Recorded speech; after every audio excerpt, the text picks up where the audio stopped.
So I said, sure, yeah, absolutely. Like, how far away is it? And she's like, I think it's like 4 hours. And I'm like, it's just in a different state, you know? I was like, sure, yeah, let's go. Like, absolutely. And so literally like 8, 9 o'clock at night, we just take off for the Grand Canyon. I'm tired of being humble. I'm tired of letting people think they got a chance. The tribal chief is head and shoulders above everybody.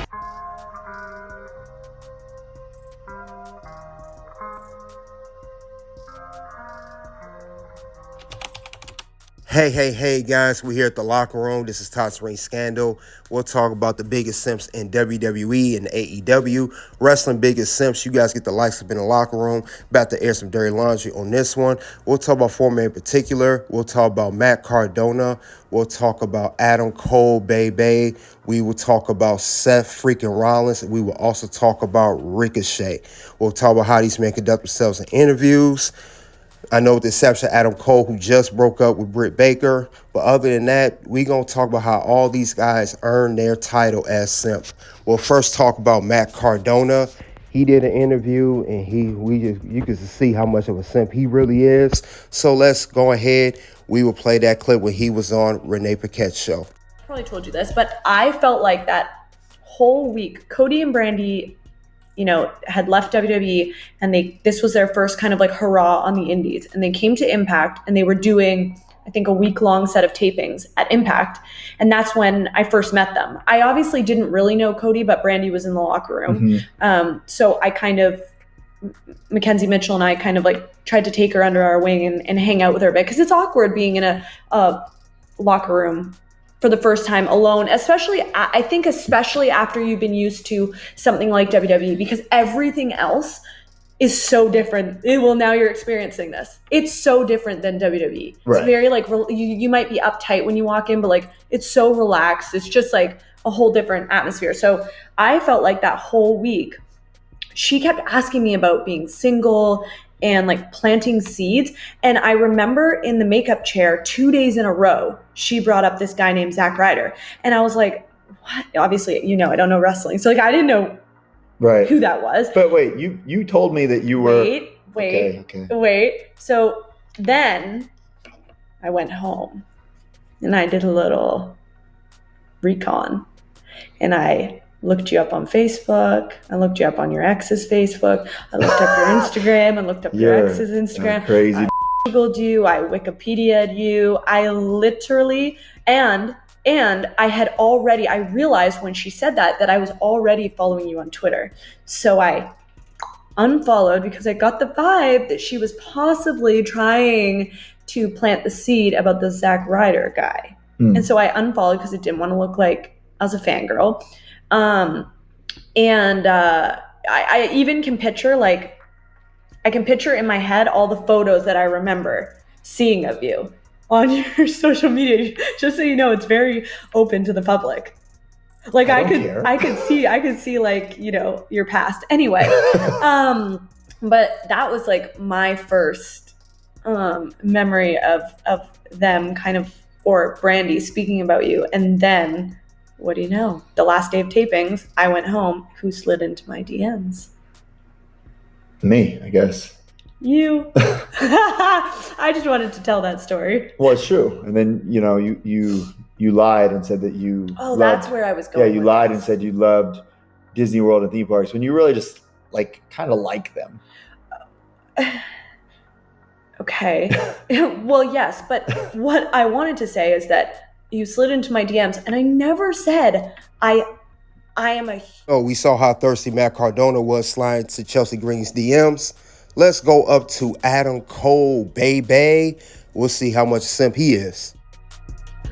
So we had kind of been talking a little bit back and forth, and then either I got busy or she got busy. So it was like this very much back and forth discussion type of thing. And I remember one day I had reached out because I thought she was beautiful. Right from the gate. So total babe, 100% babe. And I kept asking her about going on a date. And she was very hesitant about it because she didn't want to date a wrestler.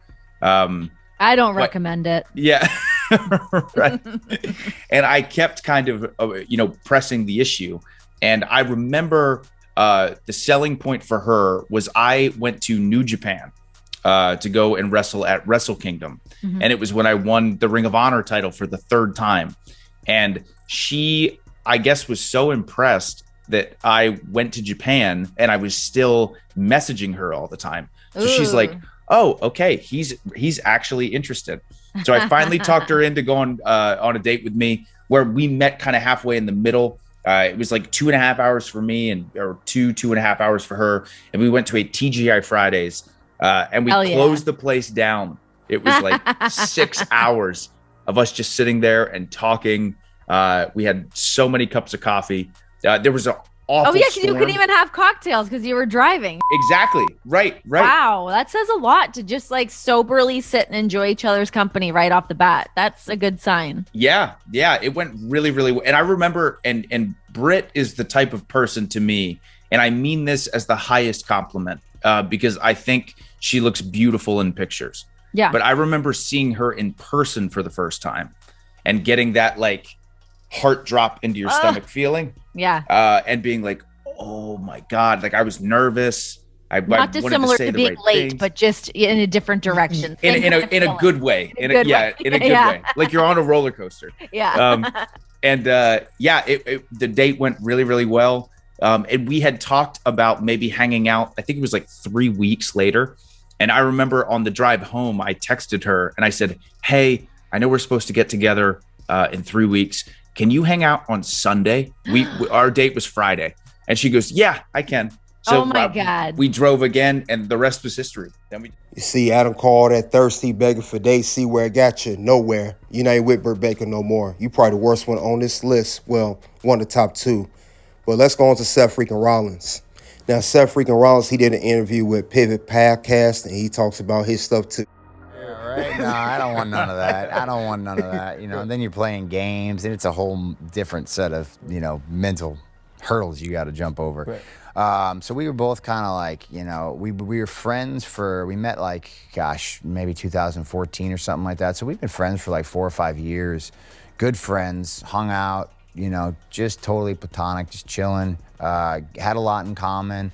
Obviously shared a love for our industry and stuff like that. We have a similar kind of background. She came from the independents in Ireland as well. And so, we had a lot in common. And then it was just sort of a right place, right time thing. It was like, it made sense. And as soon as we kind of sparks started flying, I knew right away. We started dating in January, and I was picking out a ring in March. You know what I mean? Like I was ready to rock. We were engaged. We were engaged, and like that summer, I was like, oh yeah, this is it. It made too much sense at that point. I'm like, we're done and dusted, easy breezy. So. Man, for real, Seth Rollins, you was picking out rings 2 months after dating Becky Lynch. I don't care how long you knew her, man. That is definitely simping right there, man. You definitely earned your Simp card for that one, and the title was Simp. Now looking good for you, man. Let's get to one last person, Simp-a-Shay. Simp-a-Shay, you are another one of the biggest simps out here. You got your girl out here who just left WWE, very unprofessional, making her look bad and yourself look bad. But it all started bad from the beginning. First time that you and Samantha met? Actually, I went to see her in Vegas because she used to perform out here. She did like Cirque du Soleil, and she did a bunch of cool like production shows out here. But we actually started on Twitter. She added me on Twitter, and we started talking. But then I flew out to see her, and we were hanging, like we flew out, and then when I landed, we didn't have anything planned, and so we were just driving around Vegas, and I'm looking around Vegas because I've never even really been to Vegas before, and it's so pretty. And she's like, so we're trying to figure out what we want to do, what's going on, and she says, "Do you want to go to the Grand Canyon?" And I'm thinking from Vegas to the Grand, I'm assuming it's not a very far trip. Yeah. I'm assuming because also it was probably like 8 o'clock at night because I had just landed and we went and got some food and we talked for a little bit, So I said, sure, yeah, absolutely. Like, how far away is it? And she's like, I think it's like 4 hours. And I'm like, yeah, it's just in a different state, I was like, sure, yeah, let's go. Like, absolutely. And so literally like 8, 9 o'clock at night, we just take off for the Grand Canyon. I think we stop at Kingsman, Arizona. I think that's where we stopped, like halfway. You know, that next morning, I don't think she said, I saw a Cracker Barrel. I love Cracker Barrel. And I don't think she said she ever been to a Cracker Barrel before. And I said, oh, we got to go. It's so good. And if she has, she said she hasn't been in a long, long time. And I said, so we got to go. So that was kind of our real first date, was like meeting at a Cracker Barrel where we really sat down and talked. And it was so funny because the waitress, I guess she thought we had been together for a long time. And then we were like, oh no, this is actually our first date. And she was like, what? She goes, oh, you guys have just been sitting here like, she goes, I thought you guys would have been together for a long time, but and then we're like, oh no, thank you so much. So like driving to the Grand Canyon 4 hours for a first date at night. Come on, Ricochet. I'm sorry, Simp.